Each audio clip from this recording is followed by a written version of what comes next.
నేటి రాశి ఫలాలు. మిథున రాశి వారు కుటుంబ సభ్యుల నుండి అన్ని విధాలుగా సహాయ సహకారాలు అనేవి అందుకుంటారు. ఈరోజు మొత్తంగా చెప్పాలంటే అన్ని విధాలుగా యోగదాయకమైన కాలం అనేది మిథున రాశి వారికి ఉంటుంది. ఇక ఈరోజు మిథున రాశి వారు ఆర్థిక అనుకూలత కలిగి అప్పులను తీర్చగలుగుతారు.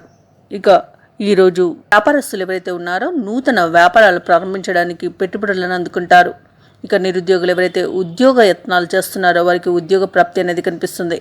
అలాగే ప్రభుత్వ ఉద్యోగులకు, ప్రైవేటు ఉద్యోగులకు ఈరోజు అనుకూలత అనేది అధికంగా కనిపిస్తుంది. మంచి ప్రమోషన్స్తో కూడిన బదిలీలు ఏర్పడే అవకాశం కూడా ఉంది. ఇక ఈరోజు రాజకీయ నాయకులకు అనుకూలత కనబడుతుంది. విదేశాలలో ఎవరైతే విద్య కానివ్వండి, వృత్తి కానివ్వండి, వ్యాపార పరంగా కానివ్వండి వెళ్ళిన వాళ్ళు ఎవరైతే ఉన్నారో వారికి అనుకూలత చాలా బాగా కనబడుతుంది. అలాగే ఎవరైతే విదేశాలకు వెళ్ళాలనుకుంటున్నారో వారికి వీసా ప్రాబ్లమ్స్ ఏవైతే ఉన్నాయో అవి కూడా తీరిపోయే అవకాశం అయితే ఈరోజు కనిపిస్తుంది. తప్పకుండా ప్రయత్నించండి. ఇక మొత్తంగా చూసుకుంటే మిథున రాశి వారికి ఈరోజు ఆదాయపరంగా చాలా అనుకూలమైన ఫలితాలు అనేవి గోచరిస్తున్నాయి. అధిక ఆదాయం లభిస్తుంది. అదనపు ఆదాయం కూడా సమకూరుతుంది. ఇక వివాదాలు నెలకొని ఎవరైతే ఇబ్బంది పడుతున్నారో ఈరోజు ఆ వివాదాలకు పరిష్కార మార్గాలు అనేవి దొరుకుతాయి. ఇక స్నేహితులతో, సన్నిహితులతో ఈరోజు ఉల్లాసంగా గడుపుతారు. విందు వినోదాది కార్యక్రమాల్లో పాల్గొంటారు. ఇక వ్యాపార వాణిజ్యవేత్తలు ఎవరైతే ఉన్నారో వారి యొక్క వ్యాపారాలకు కావలసిన పెట్టుబడులను ఈరోజు పొందగలుగుతారు.